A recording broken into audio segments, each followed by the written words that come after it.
రాయలసీమ ఇంకా రాళ్లసీమగా మిగిలిపోయింది.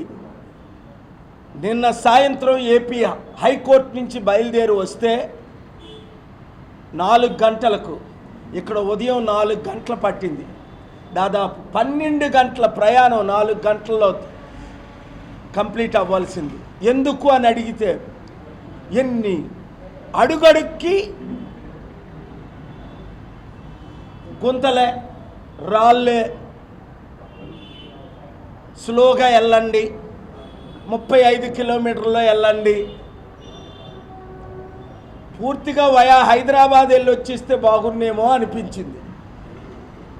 రాయలసీమ నుండి ఎంతమంది ముఖ్యమంత్రులు అయ్యారో పేర్లు నేను చెప్పవసరం లేదు.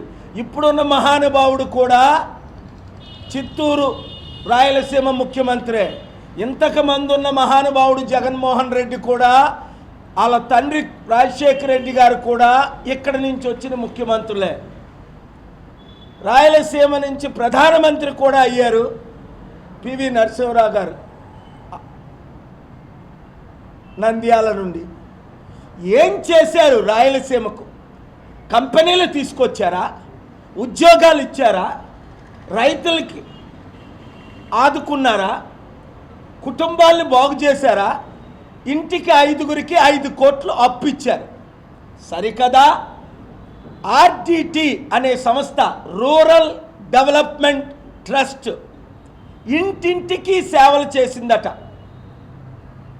సత్యసాయి గారు చేసిన సేవ కంటే 100 రెట్లు ఎక్కువ సేవ చేశారని మా అనంతపూర్ నుంచి Praja Shanti party general secretary Mamata Reddy నాకు చెప్తే నేను షాక్ అయ్యాను.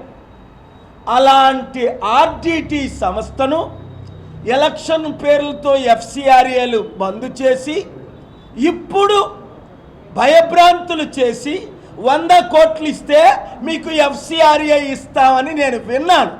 నాకు తెలీదు, ఇంకా ఇవ్వలేదట. ఎఫ్సిఆర్ఏ అంటే ఫారెన్ కాంట్రిబ్యూషన్ రెగ్యులేషన్ యాక్ట్. ఇది ఎవరిది? ఫాదర్ ఫెరార్ గారిది. ఎక్కడి నుంచి వచ్చారు ఆయన? నా ప్రియమిత్రు దేశమైన స్పెయిన్. 99 నుండి అక్కడ కింగ్ కార్లోస్ ఇప్పటికీ బ్రతుకున్నాడు. మీడియాలో ఇంటర్వ్యూ అడిగితే ఇస్తాడు ఆయన. అంత మంచి గ్లోబల్ పీస్ అంబాసిడర్ ఆ దేశానికి కింగు. అలాంటి రాయలసీమలో జరుగుతున్న సేవ ఆపడానికి ఈ బీజేపీ తెలుగుదేశం పార్టీ మహానుభావుడు పవన్ కళ్యాణ్ ఎందుకు కుట్ర చేస్తున్నారు? 1-2 నెలలు టైం ఇస్తున్నాను. నిన్నే దేశంలో నెంబర్ 2తో మాట్లాడాను ఈ విషయం. ఇక్కడ మీకు హామీ ఇవ్వడానికి వచ్చాను. రేపు రాత్రి నేను ఢిల్లీ వెళ్తున్నాను. గుర్తించుకోండి, కరోనా టైంలో మదర్ తెరీసా చారిటీల్ని, తిరుపతి దేవాలయం టెంపుల్ని, ముస్లిం మాస్కుల్ని 52,000 కోట్లు వస్తున్న ఎన్జిఓలకి ఎఫ్సిఆర్ఏ రద్దు చేశారు. ఇక్కడున్న ఛానల్లో, పెద్ద ఛానల్లో బ్రేకింగ్ న్యూస్లు ఇచ్చారు. ఇప్పుడు ఎవడం మానేశారు బ్రేకింగ్ న్యూస్లు. ఎందుకు? అర్థమైపోయింది. ఇంకా మా కమ్మారెడ్డి కులాల పాలన పోయింది, పాలన వచ్చింది, బడుగు బలహీన వర్గాల పాలన వచ్చింది, బీసీ ఎస్సీ ఎస్టీ క్రిస్టియన్ ముస్లిం 90% ఉన్న వారి పాలన వచ్చింది అని భయం పుట్టుకుంది. ఎస్, అది కరెక్ట్. 5% ఉన్న రెడ్డిలైనా 12 మంది ముఖ్యమంత్రులు అవ్వడం, 3% ఉన్న కమ్మోలైనా 3 ముఖ్యమంత్రులు అవ్వడం, 90% ఉన్న మేము ఒక బీసీగా మాట్లాడుతున్నా, దళితుల అమ్మాయిని పెళ్లి చేసుకొని ఒక దళితుడిగా మాట్లాడుతున్నా, మాకు అవకాశం ఇవ్వరా? బీసీ బానిసల్లారా, దళిత బానిసల్లారా, మందకృష్ణ మాదిగ లాంటి దళిత బానిసల్లారా, చూపిడి ప్రభాకర్ లాంటి దళిత బానిసల్లారా, బానిసత్వం నుంచి బయటికి రండి, ప్రజాశాంతి పార్టీలో చేరండి. డాక్టర్ బిఆర్ అంబేద్కర్ గద్దరన్న పార్టీ అయిన డాక్టర్ కేఏ పాల్ పార్టీని మీ పార్టీగా చేర్చుకోండి. 7569441275కి గ్రూపులు పెట్టండి.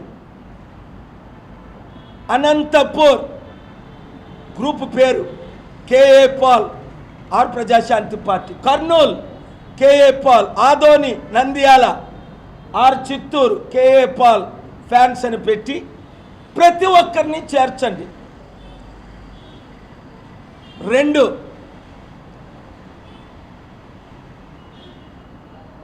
నేనే FCRA తీసుకొస్తా RDTకి. ఆపే దమ్ ఎవరికైనా ఉంటే ప్రపంచాన్ని దించుతా. స్టీల్ ప్లాంట్ అమ్మకాన్ని మోదీ అమ్ముతుంటే, చంద్రబాబు జగన్ అమ్ముతుంటే ఆపేనా లేదా? 5 ఆర్డర్లు తీసుకొచ్చి ప్రత్యేక హోదా ఇమ్మని ఆంధ్రప్రదేశ్ హైకోర్టు నుంచి ఆర్డర్లు తీసుకొచ్చానా లేదా? 10,000 కోట్లు రైతుల భూములు దోచుకుంటే కేటీఆర్ కామారెడ్డి రైతుల భూములు ఆపేనా లేదా? రేవంత్ రెడ్డి హైడ్రా పేరుతో 50,000 కోట్ల బిల్డింగ్లు అవినీతిగా డిస్ట్రాయ్ చేసి కూల్చేస్తుంటే కోర్టు ఆర్డర్ తీసుకొచ్చానా లేదా? ఆ కూల్చడాలు ఆపేనా లేదా? లడ్డూ వివాదం పెట్టి క్రిస్టియన్ హిందువుల మధ్య గొడవ పెట్టాలని జగన్ క్రిస్టియన్ అని, ఆయన క్రిస్టియనే కాదు, ఆయన వెంకటేశ్వరుల భక్తుడు, చిన్నజీఆర్ స్వామి భక్తుడు.